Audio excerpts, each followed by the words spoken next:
Hello दोस्तों, कैसे हैं आप सब। दोस्तों, हमारा चल रहा है चैप्टर लाइफ साइकिल कॉस्टिंग। और लाइफ साइकिल कॉस्टिंग के चैप्टर में हमने सबसे पहले तो लाइफ साइकिल कॉस्ट शीट बनाना सीखा। लास्ट क्लास में हमने लाइफ साइकिल कॉस्टिंग में एनपीवी का कॉन्सेप्ट डिस्कस किया। और साथ में लास्ट में मैंने आपको ये बताया था कि अगर दो या दो से ज़्यादा मशीनें हमारे पास गिवन हो और अगर हमारे पास रेवेन्यू ना गिवन हो, केवल और केवल कॉस्ट गिवन हो, तो हम क्या करते हैं, दोनों मशीनों की या तीनों मशीनों की जितनी भी नंबर ऑफ मशीन्स हैं सबकी present value of cost calculate करते हैं। एंड इसमें भी प्रेजेंट वैल्यू ऑफ कॉस्ट कम से कम आए उसको हम सिलेक्ट कर लेते हैं। और इस पे मैंने आपको एक लास्ट क्वेश्चन करवा दिया था, दैट इज क्वेश्चन नंबर 11 मैंने आपको लास्ट क्लास में करवा दिया था। आज हमें आगे कंटिन्यू करना है। और जो नेक्स्ट कॉन्सेप्ट है हमारा लाइफ साइकिल कॉस्टिंग का, वो है इक्वल एनुअल कॉस्ट। नेक्स्ट जो हमारा कॉन्सेप्ट है लाइफ साइकिल कॉस्टिंग में, that is equal annual cost, जिसको शॉर्ट में EAC बोल दिया जाता है। सर, ये इक्वल एनुअल कॉस्ट का कॉन्सेप्ट क्या है और कब अप्लाई होता है? अगर एक कंपनी के सामने दो या दो से ज्यादा ऑप्शन हो, 2 और मोर ऑप्शंस, कंपनी के सामने दो या दो से ज्यादा अगर ऑप्शन है, फॉर एग्जांपल कंपनी कहती है दो मशीनें हैं, मशीन ए और मशीन बी, तो वो सिचुएशन हो गई दो या दो से ज्यादा मशीनें। और साथ में एंड these options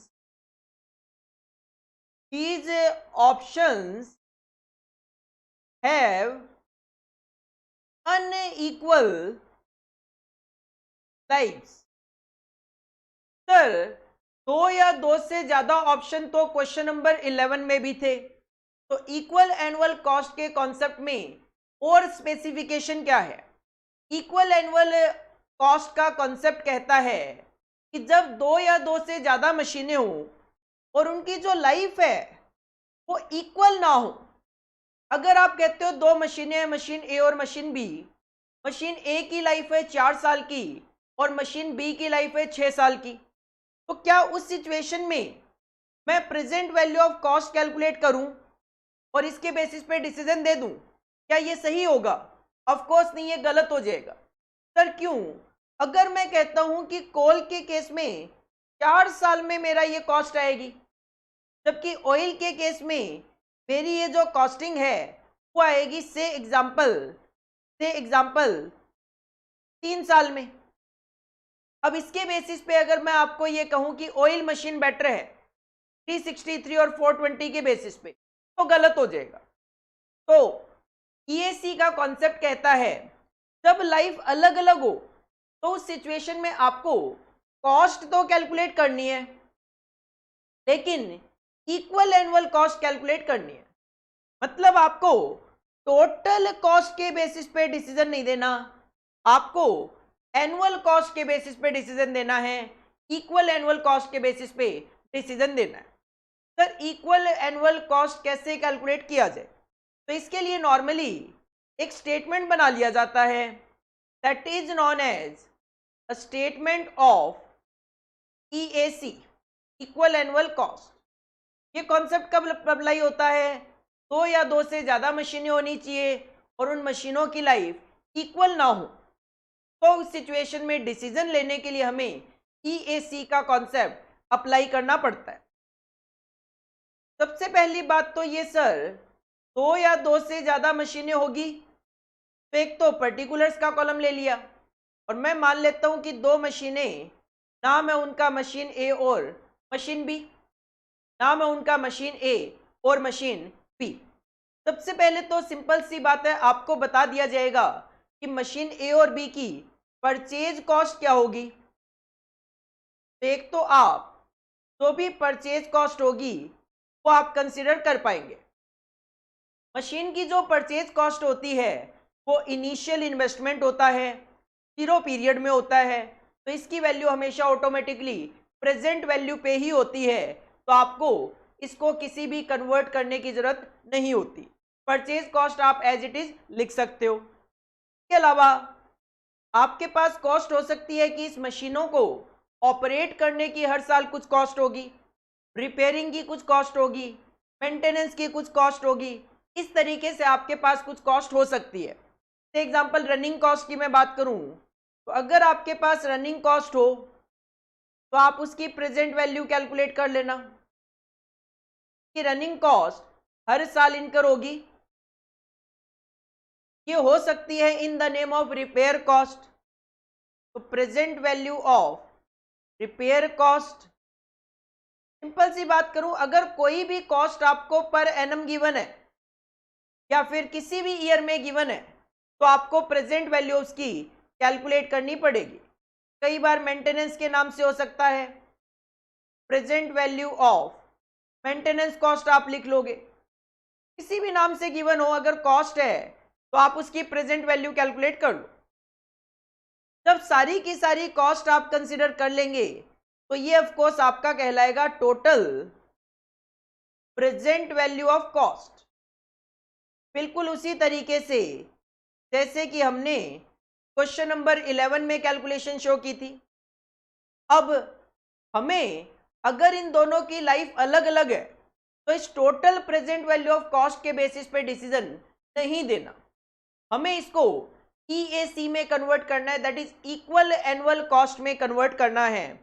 और इसको इक्वल एनुअल कॉस्ट में कन्वर्ट करने के लिए डिवाइड कर दिया जाता है present value interest factor annuity से। Present value interest factor annuity से, एन्युटी का मतलब मैंने आपको लास्ट क्लास में बताया था कि एक साल से ज्यादा के फैक्टर्स का जो एडिशन होता है that is known as annuity. एक साल से ज्यादा के फैक्टर का जो एडिशन होता है that is known as annuity, जो कि मैंने आपको क्वेश्चन नंबर 11 करते हुए बताया भी था। अगर आप भूल गए हैं तो एक बार लास्ट क्लास को रिवाइज कीजिए, उसके बाद इस क्लास पे मूव ऑन कीजिए। जब आप total present value of cost को डिवाइड करेंगे present value interest factor annuity से, तो जो रिजल्ट आएगा that is known as equal annual cost. और ऑफ कोर्स ये है कॉस्ट, तो कॉस्ट जिस ऑप्शन में कम होगी उस ऑप्शन को हम यहाँ पे अडॉप्ट करते हैं। डिसीजन अगर आपको देना हो EAC के बेसिस पे, अगर आपको इक्वल एनुअल कॉस्ट के बेसिस पे डिसीजन देना हो तो हम सिंपल डिसीजन देंगे alternative with lower EAC, alternative with lower EAC should be selected।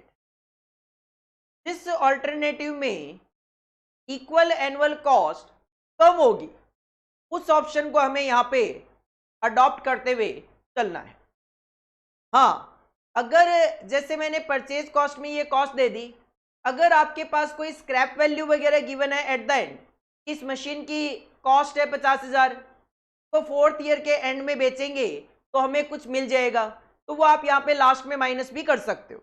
मैं यहाँ पे शो कर देता हूँ माइनस, अगर कोई भी present value of salvage given है, अगर कोई भी salvage value, scrap value, trade in value, इस नाम से कोई भी वैल्यू गिवन है, आप यहाँ पे लास्ट में उसकी प्रेजेंट वैल्यू माइनस कर देना।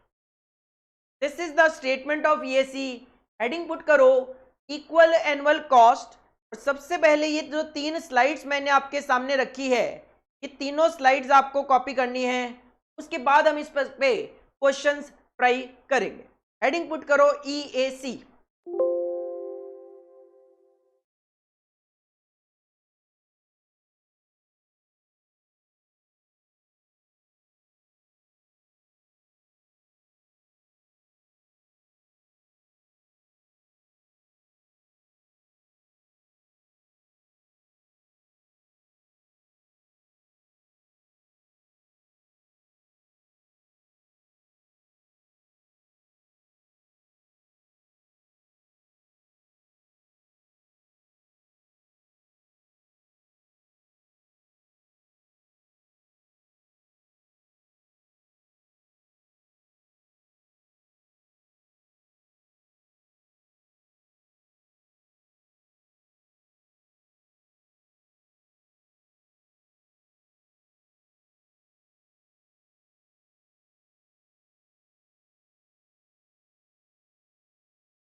के बाद हम EAC कॉन्सेप्ट पे क्वेश्चन ट्राई करेंगे। क्वेश्चन नंबर 12 देखो, क्वेश्चन नंबर 12 जो है ये आपके एग्जाम का क्वेश्चन है। जून 2010 में ये क्वेश्चन आपके एग्जाम में पूछा गया। Question number 12, XYZ Limited supports the concept of the life cycle costing for new investment decisions covering its engineering activities। एक कंपनी है XYZ लिमिटेड, वो लाइफ साइकिल कॉस्टिंग के कॉन्सेप्ट को फॉलो करती है। कब? जब उन्हें कोई भी नया इन्वेस्टमेंट का डिसीजन लेना होता है तो उसके लिए वो लाइफ साइकिल कॉस्टिंग यूज करती है। XYZ limited is to replace a number of its machines. ये क्या करती है कंपनी? टाइम टू टाइम अपनी मशीनों को रिप्लेस करती रहती है। And the chief engineer is to decide between the AB machine, a more expensive machine with a life of 10 years, and the CD machine with an estimated life of 5 years। अब company दो मशीनों के बीच में decision लेना चाह रही है। एक मशीन का नाम है AB मशीन जिसकी लाइफ है 10 साल की, एक है CD मशीन जिसकी लाइफ है 5 साल की। If the CD machine is chosen, क्योंकि CD की लाइफ 5 साल की आप देख रहे हो, कहते हैं अगर आप CD मशीन को चूज करते हो, it is likely that it would be replaced at the end of 5 years by another CD machine. ठीक है, सिंपल ये जो लाइन है ये हमारे लिए केवल और केवल एक्सप्लेनेटरी है कि अगर आप CD मशीन को चूज करते हो तो आपको 5 साल के बाद मशीन रिप्लेस करनी पड़ेगी CD से ही। सिंपल सी मैं बात करूं, हमारे सामने दो मशीनें हैं AB और CD। AB की लाइफ 10 साल, CD की लाइफ 5 साल। The pattern of maintenance and running cost differs to type of machine. ये जो दो मशीनें हैं AB और CD, ये किस तरीके से अलग है? इनमें मेंटेनेंस की कॉस्ट और जो रनिंग कॉस्ट है वो अलग अलग है दोनों में। And the relevant data are as given below. तो ये जो पैराग्राफ था 7-8 लाइंस का, उसमें केवल और केवल इतना ही डेटा हमारे लिए रेलिवेंट है कि दो मशीनें AB और CD, AB की लाइफ 10 साल की और CD की लाइफ 5 साल की। दोनों को यहाँ पे नाम तो बता ही दिया, AB और CD। अगर आप AB मशीन परचेज करते हो 19,000 रुपए की कॉस्ट होगी, CD मशीन की परचेज कॉस्ट है 13,000 रुपए की। Trade in value, trade in value is nothing, it is known as salvage value. It is known as salvage value. इसका मतलब यह है कि AB इसकी लाइफ कितने साल थी? 10 साल। और CD इसकी लाइफ थी 5 साल। ट्रेड इन वैल्यू का मतलब होता है AB मशीन 10 साल के बाद 3,000 रुपए में सेल हो जाएगी और CD मशीन 5 साल के बाद 3,000 रुपए में सेल हो जाएगी। एनुअल रिपेयर कॉस्ट, हर साल आपको रिपेयरिंग की कॉस्ट इनकर करनी पड़ेगी। AB मशीन में 2,000 रुपए लगेंगे, CD में ज़्यादा लगेंगे 2,600 रुपए। साथ में overall cost, overall cost is nothing, it is also the repair and maintenance cost. आपको हर साल 2,000 रुपए तो AB पे लगाने ही पड़ेंगे। 8वें साल के एंड में 4,000 रुपए और लगाने पड़ेंगे एक्स्ट्रा, केवल 8th ईयर में। फिर इसी तरीके से CD में भी एट ईयर 4 2,000 रुपए और लगाने पड़ेंगे। मतलब आपको AB में 2,000 रुपए तो हर साल लगाने पड़ेंगे और 8th ईयर में 4,000 एक्स्ट्रा लगेंगे। CD में भी हर साल 2,600 रुपए तो वो रिपेयरिंग के लगेंगे ही लगेंगे, उसके अलावा 2,000 रुपए चौथे साल में और लगेंगे। Estimating finance cost averaged over machine life per annum 10%। Last class में भी मैंने आपको कहा था finance cost is nothing, it is the cost of capital rate. Finance cost is nothing, it is the cost of capital rate. Question की requirement क्या है? Recommend with the supporting figure which machine should be purchased, stating any assumptions made और आपके पास present value interest factor given है 10% का rate और 10 years, तो इस तरीके से पढ़ा जाता है। प्रेजेंट वैल्यू इंटरेस्ट फैक्टर 10% का रेट 10 ईयर्स का रेट है 0.39, 10 ईयर मतलब 10th year. Present value interest factor 10% पे 5th ईयर का फैक्टर है 0.62। इसको ध्यान से पढ़ना, ये है present value interest factor annuity, मतलब 10% पे 10 सालों के फैक्टर का एडिशन 6.15।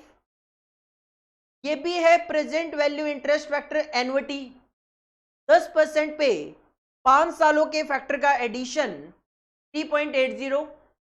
इसके अलावा प्रेजेंट वैल्यू फैक्टर एट 10% चौथे साल का केवल 0.68 और प्रेजेंट वैल्यू फैक्टर 10% पे 8th ईयर का फैक्टर 0.47।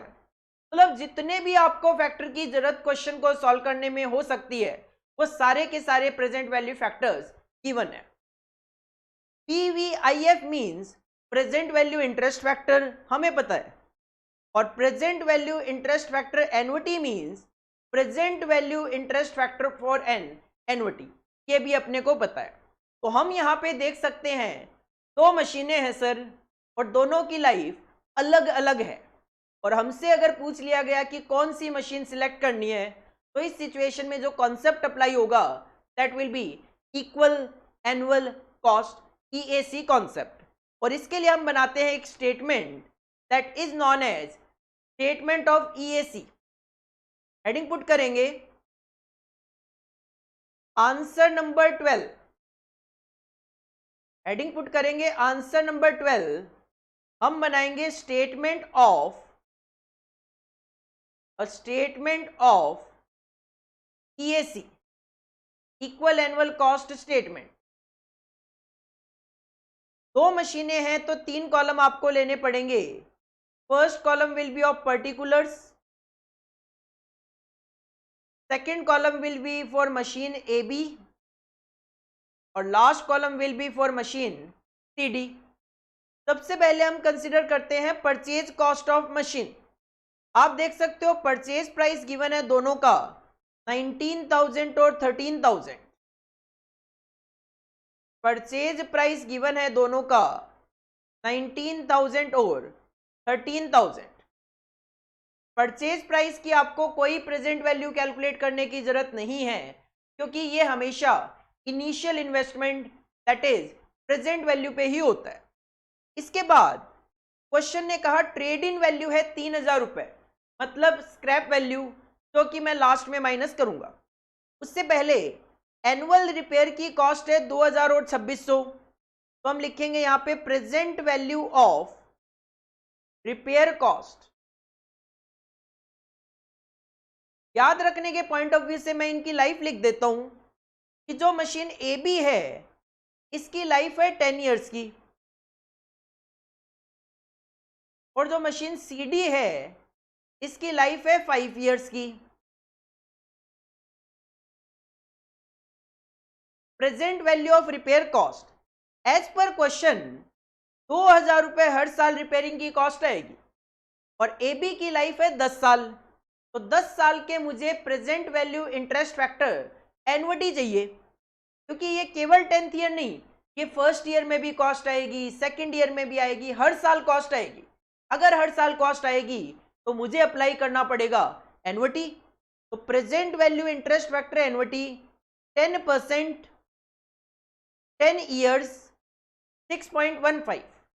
कैलकुलेशन हो जाएगी मेरी 2000 मल्टीप्लाई बाई 6.15। सिमिलरली CD के केस में रिपेयरिंग की कॉस्ट तो है 2,600, बट इसकी लाइफ केवल 5 साल है, तो मुझे present value interest factor annuity 10% पे 5 साल के चाहिए, दैट इज 3.80। करो कैलकुलेशन, 2000 इंटू 6.15 12,300, 2600 मल्टीप्लाई बाई 3.8 9,880। इसके बाद क्वेश्चन ने कहा एक ओवरऑल कॉस्ट आएगी, उसकी भी प्रेजेंट वैल्यू लिखनी पड़ेगी क्योंकि वो भी आपकी एट द बिगिनिंग तो नहीं है, 4th और 8th ईयर में है। Present value of overall cost, overall cost जो है वो 4,000 रुपए की आएगी। कौन से साल में? 8वें साल में। तो हम यहाँ पे लिखेंगे 4,000, ये तो हो गई ओवरऑल की कॉस्ट। इसकी प्रेजेंट वैल्यू निकालने के लिए आपको 8th ईयर का present value interest factor apply करना पड़ेगा। क्वेश्चन ने आपको बताया है 10% पे 8th ईयर का फैक्टर है 0.47। सिमिलरली मशीन सीडी के केस में 2,000 रुपए की ओवरऑल की कॉस्ट आएगी। Overall is nothing, it is also the part of repair and maintenance. चौथे साल में 2000 मल्टीप्लाई बाई, मुझे चाहिए 4th ईयर का present value factor. Present value factor 10% पे 4 ईयर्स का गिवन है 0.68। करो जरा मल्टीप्लीकेशन, 4,000 इंटू 0.47, 1880। 2000 multiply by 0.68, 1360। इसके बाद कॉस्टिंग तो खत्म हो गई, बट बीच में मैंने स्क्रैप वैल्यू छोड़ दी थी, तो अब लिख लेते हैं present value of scrap value या फिर trade in value. Present value of trade in value. Trade in value का मतलब ये मशीन तो हम खरीदेंगे यहाँ पे, वो 10th ईयर के एंड में 3,000 रुपए में सेल हो जाएगी। 10th ईयर के एंड में 3,000 रुपए में सेल हो जाएगी। ये तो है trade in value, sale value, but मुझे इसकी प्रेजेंट वैल्यू चाहिए, तो 10वें साल का फैक्टर चाहिए। रेट है 10%, तो 10% पे 10th ईयर का फैक्टर है 0.39, तो मल्टीप्लाई बाई 0.39। ये कॉस्ट है, ये कॉस्ट है, ये कॉस्ट है, ये आपके पास पैसा आएगा तो ये यहाँ पे माइनस हो जाएगा। सिमिलरली सीडी के केस में भी 3,000 रुपए की ट्रेड इन वैल्यू है, बट ये 5th ईयर के एंड में है, तो फैक्टर अप्लाई होगा 10% पे 5th ईयर का फैक्टर 0.62।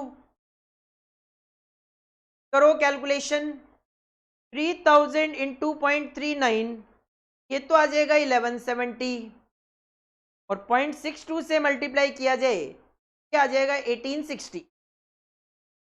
अब जब सारी की सारी वैल्यूज हमने कंसीडर कर ली तो ये आ जाएगा आपका total present value, total present value of cost, या present value of total cost भी लिख सकते हो।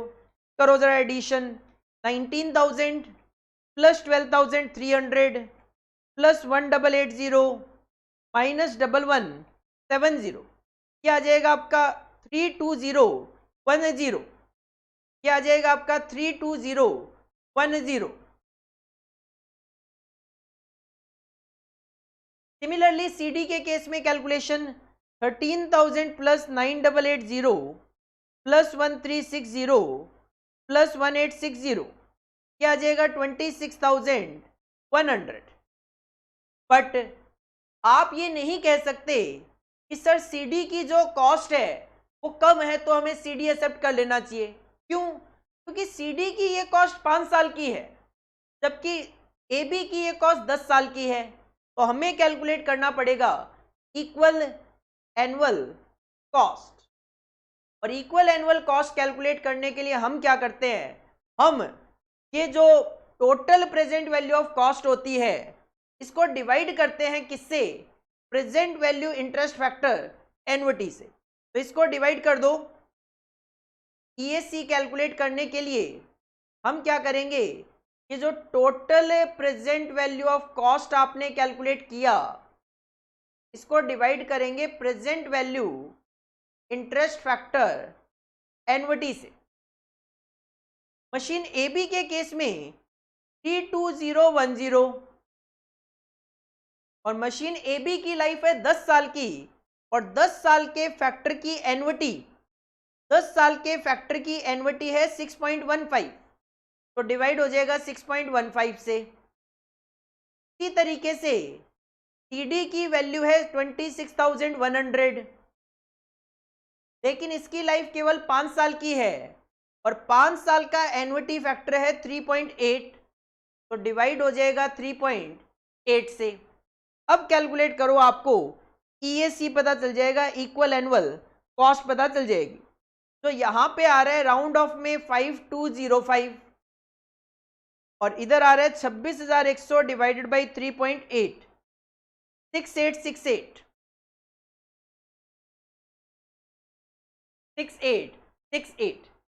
इसका मतलब ये है, इसका मतलब ये है, अगर आप ए बी मशीन सिलेक्ट करते हो तो आपकी हर साल 5,205 रुपए की कॉस्ट आएगी, जबकि अगर आप सी डी मशीन सिलेक्ट करते हो तो आपकी हर साल 6868 की कॉस्ट आएगी। तो बेनिफिट क्या है आपके लिए, मशीन ए बी, तो डिसीजन दे देंगे हम, डिसीजन दे देंगे, डिसीजन होगा machine A B should be selected, machine A B should be selected. कारण क्या है, due to lower equal annual cost, lower EAC होने की वजह से मशीन ए बी हम सिलेक्ट करते हुए यहां पे चलेंगे। This is the answer of question number 12, जो कि एग्जाम पॉइंट ऑफ व्यू से काफी इंपॉर्टेंट आपके लिए हो सकता है। इसको आप कॉपी कर लीजिए।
के बाद अगर हम क्वेश्चन नंबर 13 पे मूव करें, और क्वेश्चन नंबर 13 अगर मैं आपके सामने पढ़ूंगा तो आप एक ही बात बोलोगे, सर ये क्वेश्चन हमें होमवर्क में दे दो। क्यों? क्योंकि क्वेश्चन बिल्कुल सेम है, क्वेश्चन पूरा नहीं पढ़ रहा, होमवर्क है ऑफकोर्स आपका, ये क्वेश्चन पूरा नहीं पढ़ रहा, केवल आपको ये बता रहा हूं 12 और 13 में क्या चेंज है। क्वेश्चन नंबर 12 में जो ए बी मशीन थी वो यहाँ पे एक्स मशीन है, जो वहां पे सी डी थी वो यहाँ पे डब्ल्यू मशीन के नाम से इंडिकेट किया गया। वहां पे जो 10 साल की लाइफ थी वो यहाँ पे 12 इयर्स की लाइफ है, और जो वहां पे 5 इयर्स की लाइफ थी वो यहाँ पे 6 इयर्स की लाइफ है। ये चेंज है। इसके अलावा परचेज प्राइस आप देख सकते हो सेम है, ट्रेड इन वैल्यू सेम है, एनुअल रिपेयर कॉस्ट सेम है, ओवरऑल की कॉस्ट सेम है, कॉस्ट ऑफ कैपिटल का रेट सेम है, क्वेश्चन की रिक्वायरमेंट सेम है, एवरीथिंग इज सेम। और ये जो क्वेश्चन है आपके सामने क्वेश्चन नंबर 13, ये आपके एग्जाम में 2 बार ही आ चुका। दिसंबर 2008 में भी ये क्वेश्चन आया, और उसके बाद ये क्वेश्चन हमारे न्यू सिलेबस 2016 में जून 2017 में भी आया।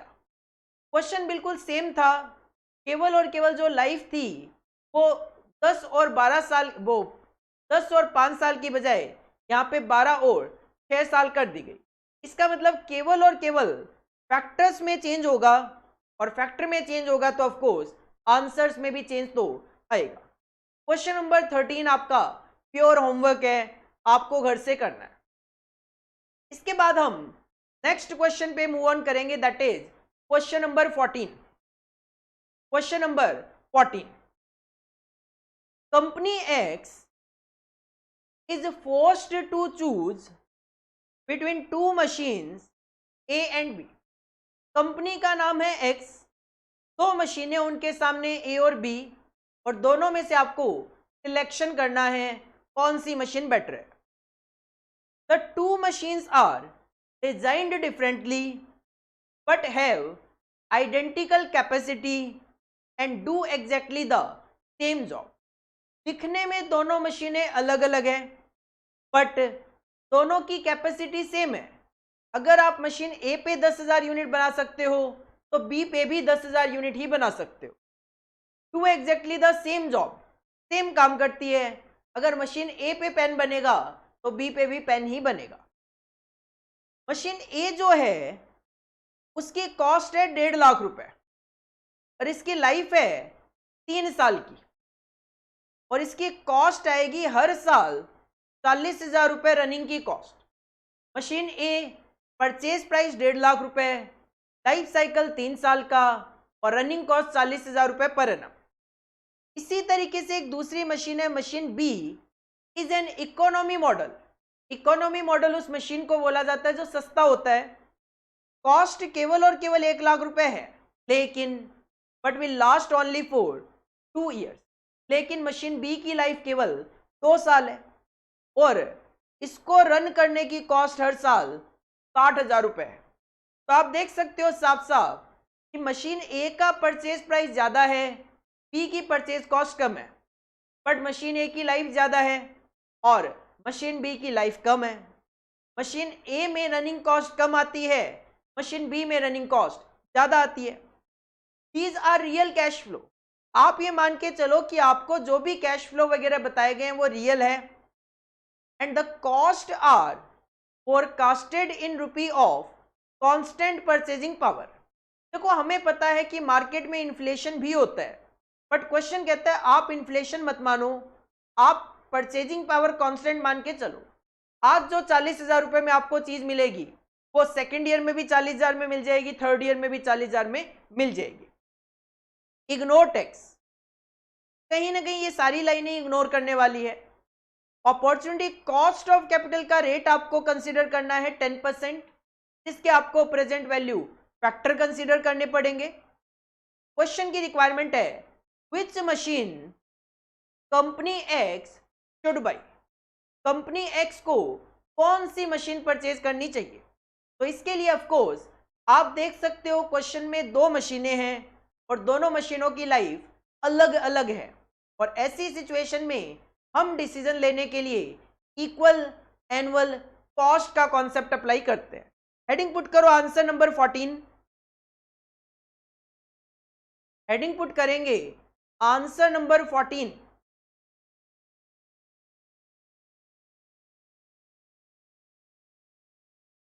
आंसर नंबर 14 और हम बनाएंगे स्टेटमेंट ऑफ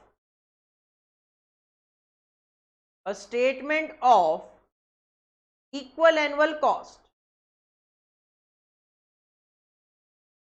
2 मशीनें हैं तो 3 कॉलम में आपका ये स्टेटमेंट बनेगा. Of course first column will be of particulars और next 2 columns will be of machines. मशीनों के नाम है ए और B. This is machine A and this is machine. सबसे पहले हम कंसीडर करते हैं परचेज कॉस्ट. तो क्वेश्चन ने कहा ए की कॉस्ट है 1,50,000, बी की कॉस्ट है 1 लाख. सबसे पहले हम यहां पे लिखेंगे परचेज कॉस्ट. ए की परचेज कॉस्ट 1,50,000 और बी की परचेज कॉस्ट 1 लाख, और ये हमेशा ऑलरेडी प्रेजेंट वैल्यू पे ही होती है. इसके बाद क्वेश्चन ने कहा मशीन ए की लाइफ 3 साल, मशीन बी की लाइफ 2 साल. तो मैं यहाँ पे ब्रैकेट में लिख देता हूँ मशीन ए की लाइफ है 3 साल और मशीन बी की लाइफ है 2 साल. अकॉर्डिंगली हमें फैक्टर्स अप्लाई करने हैं. देन क्वेश्चन ने कहा मशीन ए को चलाने की कॉस्ट हर साल 40,000 रुपये आएगी. तो हम लिखेंगे present value of running cost. हर साल की रनिंग कॉस्ट जो है वो आएगी 40,000. मुझे इसकी प्रेजेंट वैल्यू चाहिए। कॉस्ट ऑफ कैपिटल का रेट है 10%, कॉस्ट ऑफ कैपिटल का रेट है 10%, और ये रनिंग कॉस्ट हर साल आएगी, तो इस पे अप्लाई होंगे present value interest factor annuity, मतलब 3 साल के फैक्टर का एडिशन। रेट है 10%, तो ये हो जाएगा 1 डिवाइडेड बाई 1.1 इक्वल, एक बार दबाया फर्स्ट ईयर का आ गया, सेकेंड ईयर दबाया सेकेंड ईयर का आ गया, थर्ड टाइम दबाया थर्ड ईयर का आ गया। लेकिन मुझे इन तीनों फैक्टर का टोटल चाहिए, तो आपके कैलकुलेटर में जीटी होगा, इस जीटी को दबा देंगे तो वो तीनों सालों का टोटल आ जाएगा, दैट इज 2.4869 राउंड ऑफ में, 2.4869 आप कर सकते हो, 68 भी लिख सकते हो, 69 भी लिख सकते हो, क्योंकि इसके बाद 5 है, मैंने राउंड ऑफ में 9 कर दिया इसको। बिल्कुल इसी तरीके से जो मशीन बी है उसमें आपकी रनिंग कॉस्ट आएगी हर साल 60,000 की। इसकी लाइफ 2 साल की है, तो मुझे केवल 2 साल के फैक्टर का एडिशन चाहिए।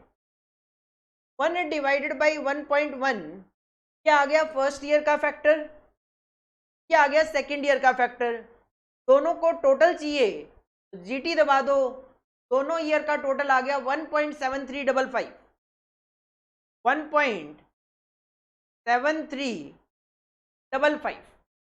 कैलकुलेशन कर लो, 40,000 into 2.4869, 99476। Similarly for machine B, 60,000 into 1.7355 क्या आ जाएगा 104,130, 104,130। के अलावा आप देख सकते हो क्वेश्चन में ना तो कोई कॉस्ट है और ना कोई क्वेश्चन में स्क्रैप वैल्यू है। आप इसका टोटल कर सकते हो, क्या आ जाएगा present value of total cost या total present value of cost, एक ही बात है। टोटल कर लो इसका, क्या आ जाएगा 1,50,000 प्लस 99,476, 249,476, 249,476, और ये आ जाएगा 204,130। बट आप इसके बेसिस पे डिसीजन नहीं दे सकते, क्यों? क्योंकि मशीन ए की लाइफ 3 साल है और बी की लाइफ 2 साल है, तो हमें कैलकुलेट करना है ईएसी, और ईएसी कैलकुलेट करने के लिए हम इसको डिवाइड कर देंगे present value interest factor annuity से। एन्युटी मतलब 3 साल के फैक्टर का एडिशन, जो कि 2.4869 है। मशीन बी में 2 साल के फैक्टर का एडिशन, जो कि 1.7355 है। अकॉर्डिंगली आपको मिल जाएगा ईएसी,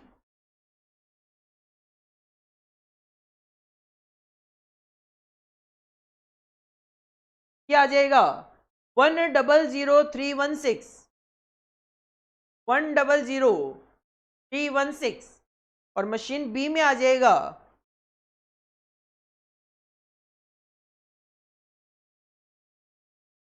117,620, 117,620। तो डिसीजन होगा हमारा machine A, machine A should be selected, machine A should be selected due to lower EACO, EAC. This is the simple answer of question number 14. इसको आप कॉपी कर लीजिए।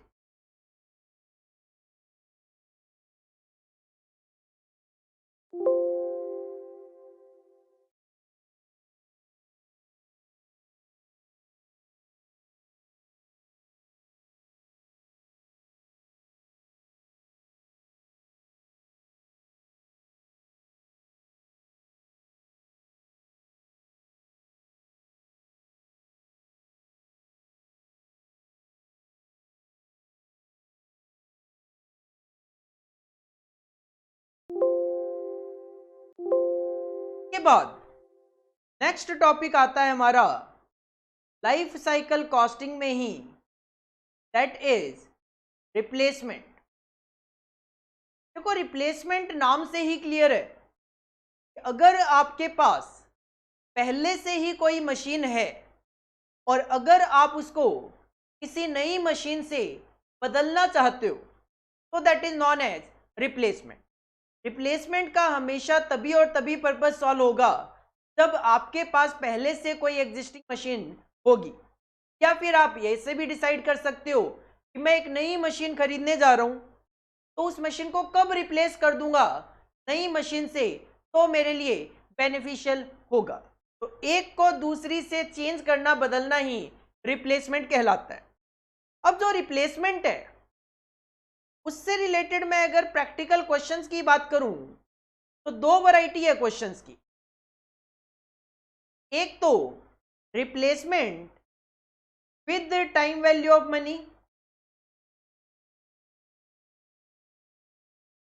Replacement with time value of money, और एक replacement without time value of money.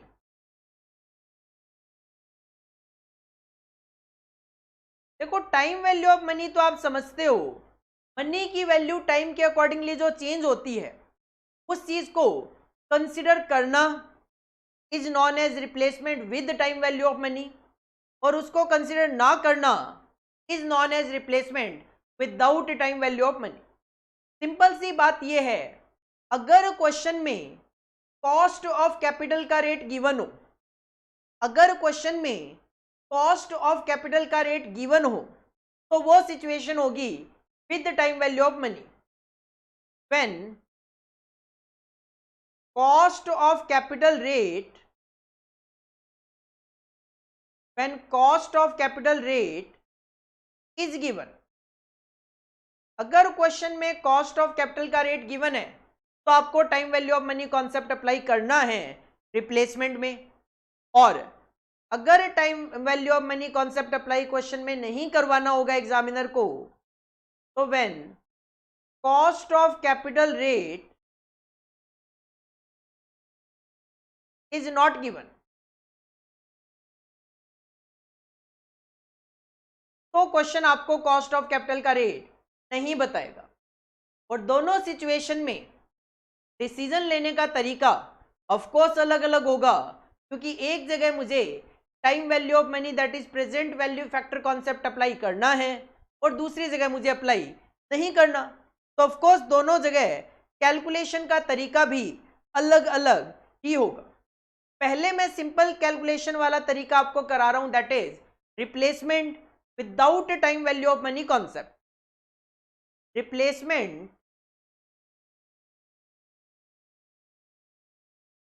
Replacement without time value of money concept.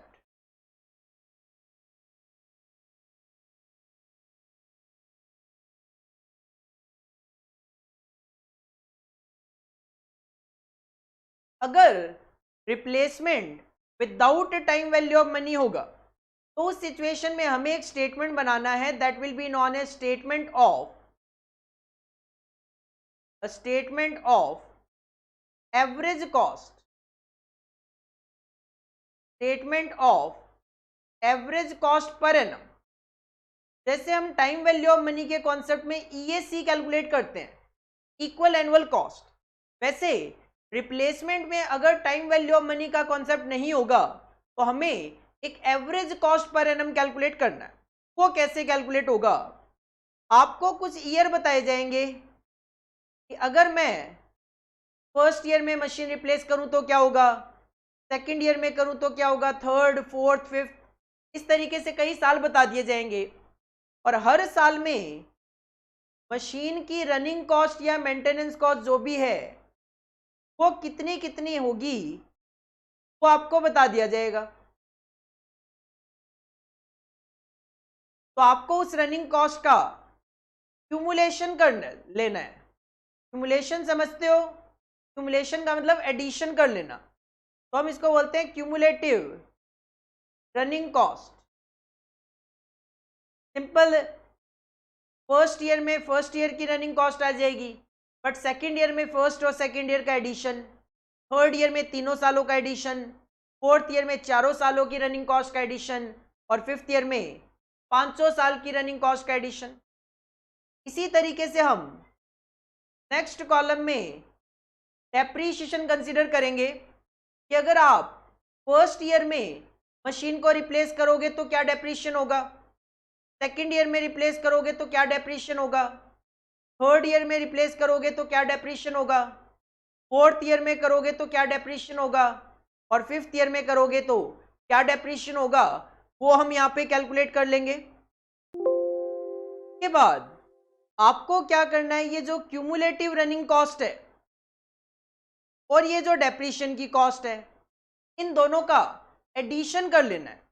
तो अगर मैं कहूं this is the column 1, this is the column number 2, this is the column number 3, this is the column number 4, तो next column में आपको 3+4 कर लेना है, that is cumulative running cost और डेप्रीशिएशन का एडिशन यहाँ पे आपको कर लेना है। इससे आपको टोटल कॉस्ट पता चल जाएगी। ये जो कॉलम होगा ये आपका टोटल कॉस्ट का कॉलम होगा। हमें फाइनली कैलकुलेट करनी होती है एवरेज कॉस्ट, तो हम लास्ट कॉलम में कैलकुलेट करते हैं average cost. Average cost calculate करने के लिए आपको सिंपली क्या करना है, ये जो टोटल कॉस्ट है और ये जो ईयर है, टोटल कॉस्ट को ईयर से डिवाइड कर देना है। एवरेज कॉस्ट कैलकुलेट करने के लिए आपको क्या करना है, जो टोटल कॉस्ट है that is column number 5, fifth column को आपने फर्स्ट कॉलम से डिवाइड कर देना है, तो आपको आपकी एवरेज कॉस्ट पता चल जाएगी। ये एवरेज कॉस्ट का मतलब ये है कि मेरी एवरेज कॉस्ट पर एनम कितनी आ रही है। तो जिस ईयर में आपकी एवरेज कॉस्ट पर एनम कम से कम हो जाएगी, उस साल में हम मशीन को रिप्लेस कर देंगे। तो डिसीजन देते वक्त आपने क्या करना है, machine should be replaced, machine should be replaced in the year in which average cost is minimum। जिस साल में आपकी एवरेज कॉस्ट कम से कम आ जाएगी, उस साल में आपको मशीन को रिप्लेस कर देना है कि उसके बाद आपकी कॉस्ट वापस इंक्रीज होना शुरू होते हुए आपको देखने को मिलेगा। हेडिंग पुट करो रिप्लेसमेंट, और ये 2 स्लाइड्स आपने कॉपी करनी है। इसके बाद हम एक प्रैक्टिकल क्वेश्चन में इसके एप्लीकेशन देखेंगे, तो आप ज़्यादा बेटर उसको अंडरस्टैंड कर पाएंगे। कॉपी करो।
एक क्वेश्चन ट्राई करके देखते हैं। क्वेश्चन नंबर 15 देखो कि जब हमसे रिप्लेसमेंट के बारे में पूछा जाए, कब मशीन रिप्लेस करनी है और कॉस्ट ऑफ कैपिटल रेट ना गिवन हो, तो उस सिचुएशन में हम किस तरीके से डिसीजन देते हैं।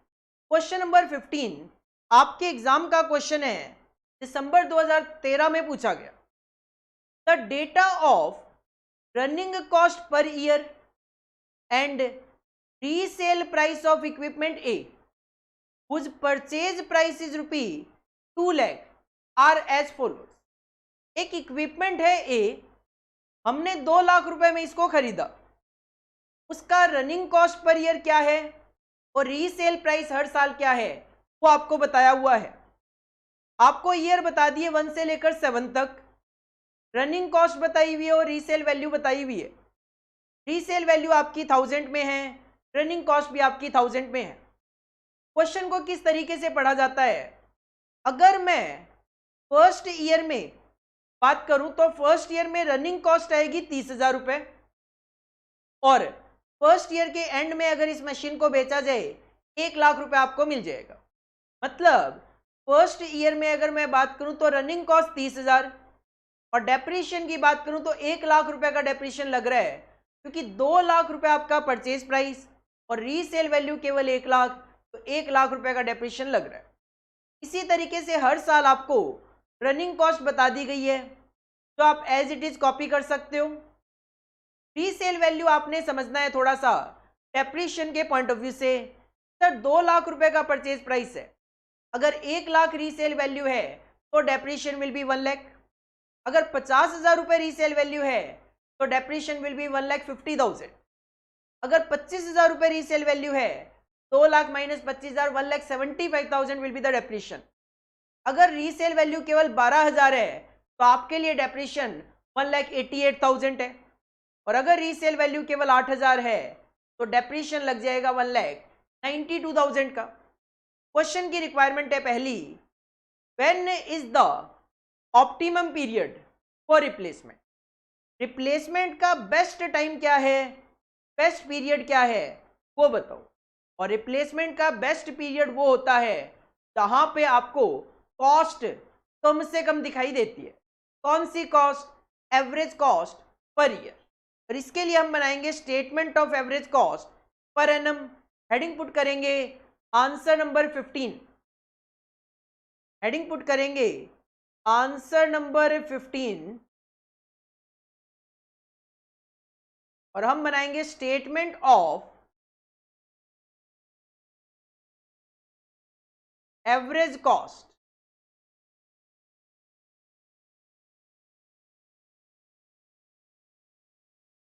पहले कॉलम में हम लिखेंगे year, as per question 7 years हमें यहां पे लिखने हैं 1 2 3 4 5 6 7। सेकेंड कॉलम में हम लिखेंगे running cost,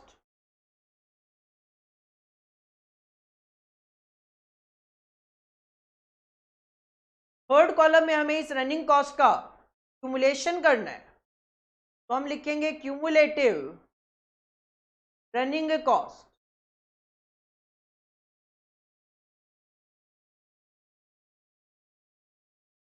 next fourth column में हमें डेप्रीशिएशन लिखना है। फिफ्थ कॉलम में हम क्यूमुलेटिव रनिंग कॉस्ट और डेप्रीशिएशन को ऐड करके टोटल कॉस्ट लिखेंगे, और लास्ट कॉलम में हम टोटल कॉस्ट को नंबर ऑफ ईयर से डिवाइड करके एवरेज कॉस्ट कैलकुलेट करेंगे। ईयर लिख देता हूं सबसे पहले एज पर क्वेश्चन 1 2 3 4 5 6 7। हर साल जो रनिंग कॉस्ट गिवन है वो आप कॉपी कर सकते हो। सारी फिगर थाउजेंड्स में है, 30,000, 38,000, 30,000, 38,000,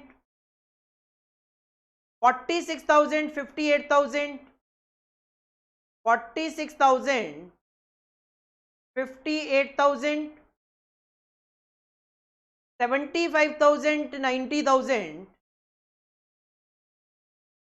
75,000 और 90,000 एंड लास्ट में 1,10,000।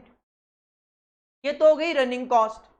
अब हमें रनिंग कॉस्ट का टोटल करना है कि अगर 1 साल में रिप्लेस कर दें तो 30,000 रुपये लगेंगे, अगर 2 साल में रिप्लेस करोगे तो दोनों सालों के मिला के 68, 3 सालों में करोगे तो 68 प्लस 46 और लग जाएंगे, 1,14,000 की कॉस्ट लग जाएगी। 4 साल में करोगे तो 58 और लग जाएगा, 1,72,000 लग जाएगा। 5 सालों में रिप्लेस करोगे तो 75,000 रनिंग पे और लग जाएगा, 247। 6 साल में रिप्लेस करोगे तो 90,000 रुपये और लग जाएगा, 3,37,000 रुपये लग जाएंगे। और अगर 7 सालों के बाद रिप्लेस करोगे तो 4,47,000 रुपये आपकी रनिंग कॉस्ट आ जाएगी। डेप्रीशिएशन कैलकुलेट कर लो। सर 2 लाख रुपए में खरीद रहे हो और अगर रीसेल वैल्यू 1 लाख है तो इसका मतलब फर्स्ट ईयर में आपको 1 लाख रुपए डेप्रीशिएट करना पड़ेगा। अगर सेकंड ईयर में बेचोगे तो 50,000 में बिकेगी 2 लाख की वैल्यू की माल, तो 1.5 लाख डेप्रीशिएट करना पड़ेगा। तीसरे साल में 25,000 में ही बिकेगी तो 1,75,000 डेप्रीशिएट करना पड़ेगा, क्योंकि परचेज प्राइस तो 2 लाख है। फोर्थ ईयर में करोगे तो 12,000 मिलेगा, 2 लाख माइनस 12,000, 188 डेप्रीशिएट करना पड़ेगा। उसके बाद किसी भी साल में बेच लो 8,000 रुपये तो मिल ही जाना है। मतलब चाहे 5th ईयर के एंड में बेचो, 6th ईयर के एंड में बेचो, चाहे 7th ईयर के एंड में, आपको 192 ही डेप्रीशिएट करना पड़ेगा। क्यूमुलेटिव रनिंग कॉस्ट और डेप्रीशिएशन का टोटल कर लिया जाए तो आपको टोटल कॉस्ट पता चल जाएगी। That will come 1,30,000, 68 plus 1,50,000, that will B 2,18,000, 1,14,000 plus 1,75,000, that will be 2,89,000, 1,72,000 plus 1,88,000, that will be 3,60,000. Next है 247 plus 192, 439. Next है 1,92,000 plus 3,37,000, 5,29,000. लास्ट है आपका 1,92,000 प्लस 4,47,000, 6,39,000। ये आपको टोटल कॉस्ट पता चल गई। इसका मतलब ये है कि अगर पहले साल के एंड में रिप्लेस किया जाए तो कॉस्ट 1,30,000 की होगी, तो मतलब पर एनम 1,30,000 की कॉस्ट है। अगर 2 सालों में रिप्लेस किया जाए तो 2,18,000 की कॉस्ट, तो पर एनम ये पड़ेगा आपको 2,18,000 डिवाइड बाई 2, 1,09,000 की कॉस्ट पड़ेगी। अगर 3 साल में रिप्लेस कर दिया जाए तो 2,89,000 की कॉस्ट है 3 साल की, तो ये आपको पड़ेगा 96,333 पर एनम। आप देख रहे हो हर साल कॉस्टिंग आपकी कम होती जा रही है पर एनम। अगर 4 साल में रिप्लेस करोगे तो 3,60,000, एवरेज हो गया 90,000 रुपये पर एनम। अगर 5 साल में रिप्लेस करोगे तो ये हो गया 4,39,000 5 साल के लिए, तो हर साल 87,800। अगर 6th ईयर में करोगे तो 5,29,000 की कॉस्ट है 6 सालों की। अब ये कॉस्ट वापिस बढ़ना शुरू हो गई 88,167। और लास्ट अगर 7 साल के बाद करोगे तो 639 का टोटल एक्सपेंस है 7 ईयर्स के लिए, तो एवरेज आ जाएगा 91,286। तो आप देख सकते हो कि कम से कम कॉस्ट मुझे तब पड़ेगी जब मैं इस मशीन को 5th ईयर के एंड में रिप्लेस कर दूं, क्योंकि 6th ईयर के बिगनिंग से ये कॉस्टिंग बढ़नी शुरू हो जाएगी। तो 5th ईयर के एंड में मुझे इस मशीन को रिप्लेस कर देना चाहिए। तो डिसीजन होगा machine should be replaced, machine should be replaced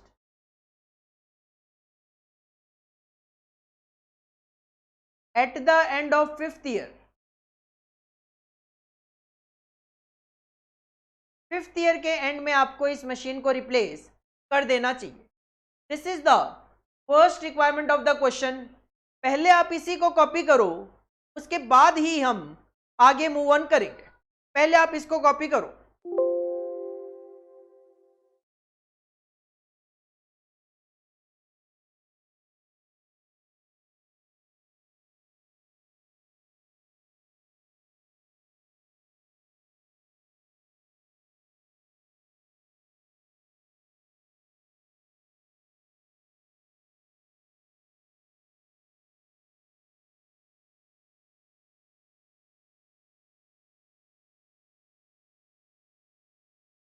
इसके बाद क्वेश्चन की एक सेकेंड रिक्वायरमेंट और है जिसको आप ध्यान से देखना, थोड़ा सा टेक्निकल है। सेकेंड पॉइंट कहता है व्हेन इक्विपमेंट ए जो था एज इज 2 years ओल्ड, कहते हैं जब इक्विपमेंट ए 2 साल का था, मतलब ये 2 साल निकाल दो, इन 2 सालों के बाद यहां पे इस पॉइंट पे equipment B which is a new model for the same usage is available, मतलब पहले और दूसरे साल के लिए मेरे पास इक्विपमेंट बी अवेलेबल नहीं था। जैसे ही ये 2 साल खत्म हुए, हमारे पास मार्केट में मतलब एक नया मॉडल है equipment B. The optimum period for replacement is 4 years। ये जो इक्विपमेंट बी है इसका रिप्लेसमेंट का पीरियड है 4 साल का, मतलब जब भी आप इक्विपमेंट बी यूज करना शुरू करोगे 4 साल के बाद आपको उसको रिप्लेस करना है। With an average cost of 72,000, जैसे कि हमने इक्विपमेंट ए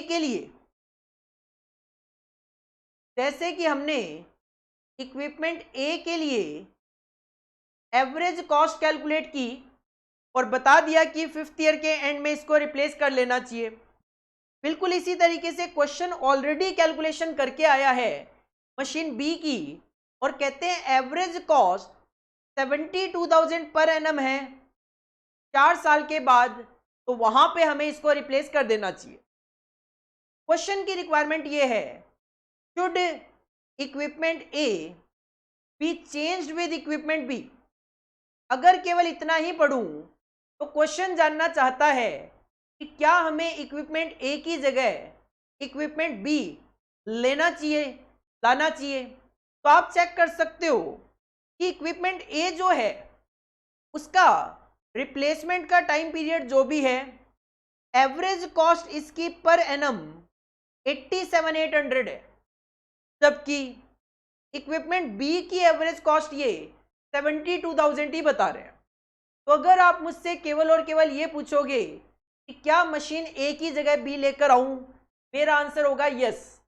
क्यों? क्योंकि ए में मुझे एवरेज कॉस्ट 87,800 दिखाई दे रही है, जबकि मशीन बी में ये केवल 72,000 है।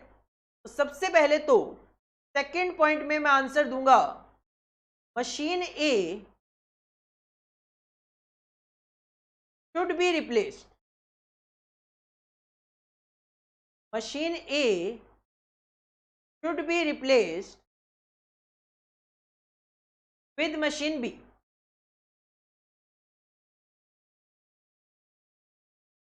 मशीन ए को हटाकर मशीन बी आप ले आओ। कारण है due to lower average cost in machine B. कारण यह है कि मशीन बी में एवरेज कॉस्ट कम है, ओनली 72,000, जबकि ए में हमने 87,800 कैलकुलेट किया। यहां तक का आंसर तो यही था, बट क्वेश्चन आगे चाहता है इफ सो, अगर आप कहते हो हाँ रिप्लेस करना चाहिए, in which year it will be replace, तो मैं मशीन ए को हटाकर मशीन बी कब लेकर आऊं। देखो क्वेश्चन ने आपको ये तो क्लियर किया कि आप पहले साल में मशीन बी नहीं ला सकते और सेकेंड ईयर में भी मशीन नहीं लेकर आ सकते, क्योंकि जब इक्विपमेंट ए की एज 2 साल थी तब machine that is equipment B market में आया। तो इसका मतलब मेरे पास रिप्लेसमेंट ऑप्शन स्टार्ट होता है 3rd ईयर से। तो मैं चेक करूंगा 3rd ईयर में मशीन ए की क्या कॉस्ट है। तो इसके लिए मैं मशीन ए की कॉस्ट कैलकुलेट करूंगा।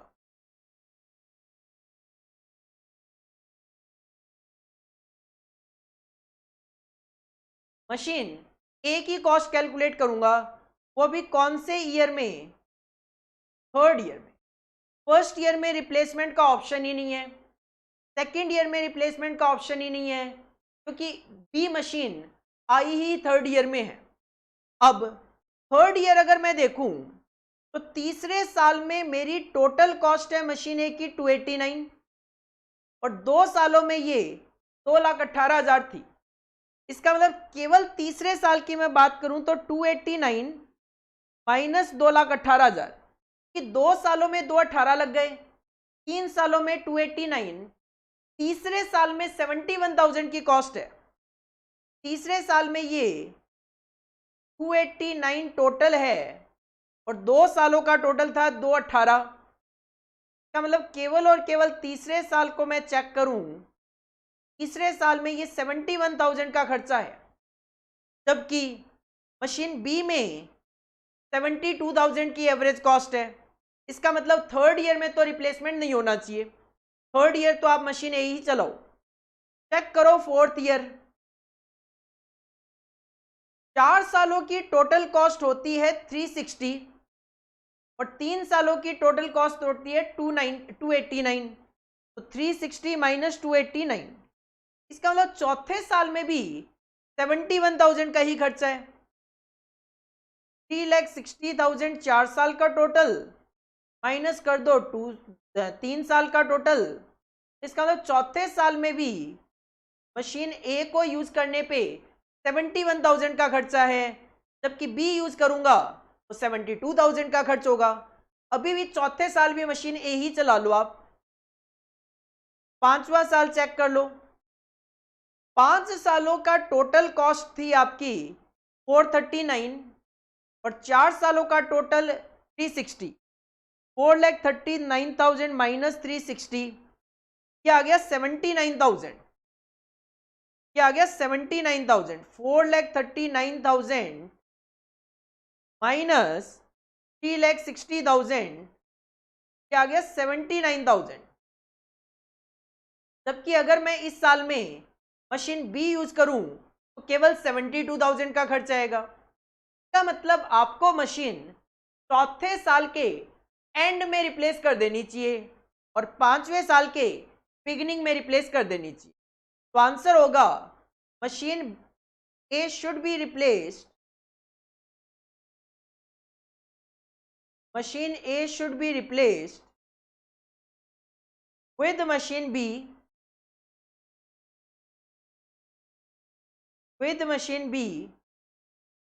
at the end of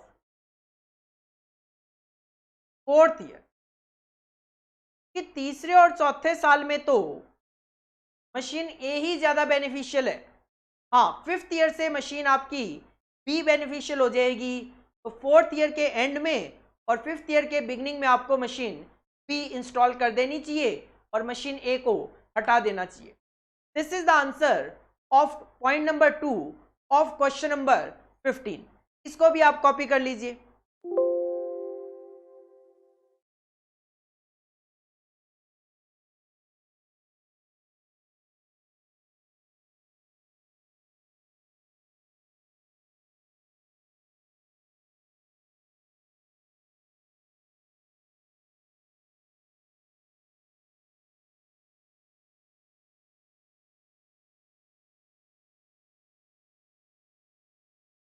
आज की जो क्लास है वो हम यहीं पे फिनिश करेंगे। आज की क्लास में हमने मेनली 2 पॉइंट डिस्कस किए। एक तो अगर हमारे पास 2 या 2 से ज़्यादा मशीनें गिवन हो और उनकी लाइफ अलग अलग हो और हमें उनमें से कोई एक सिलेक्ट करनी हो, तो हम उसके लिए इक्वल एनुअल कॉस्ट का कॉन्सेप्ट यूज करते हैं। इक्वल एनुअल कॉस्ट कैलकुलेट करने के लिए सिंपली आपको क्या करना है, पहले तो टोटल कॉस्ट की प्रेजेंट वैल्यू निकाल लो और उसको डिवाइड कर दो प्रेजेंट वैल्यू इंटरेस्ट फैक्टर एनविटी से, तो आपको ईएसी मिल जाएगा। ईएसी जिस मशीन का कम होगा that machine should be selected. उसके बाद हमने एक रिप्लेसमेंट का टॉपिक भी डिस्कस किया कि रिप्लेसमेंट में 2 वैरायटी है क्वेश्चंस को लेकर, एक तो with time value of money concept, एक without time value of money concept. अगर क्वेश्चन में कॉस्ट ऑफ कैपिटल का रेट नहीं है तो वो विदाउट माना जाएगा, कॉस्ट ऑफ कैपिटल का रेट है तो with time value of money माना जाएगा। इसमें मैंने आपको without time value of money concept करवा दिया, जिसमें हम average cost per year calculate करते हैं हर साल के पॉइंट ऑफ व्यू से, और जिस साल में वो एवरेज कॉस्ट पर ईयर कम से कम होता है that in that year machine should be replace. इसके बाद हमें नेक्स्ट क्लास में replacement with time value of money concept देखना है, और साथ में जो थ्योरी क्वेश्चन आ सकते हैं इस चैप्टर में से वो थ्योरी क्वेश्चन भी हम डिस्कस करेंगे, और मे बी नेक्स्ट क्लास में आपका लाइफ साइकिल कॉस्टिंग का चैप्टर हम कंप्लीट कर लें। Thank you, all the best.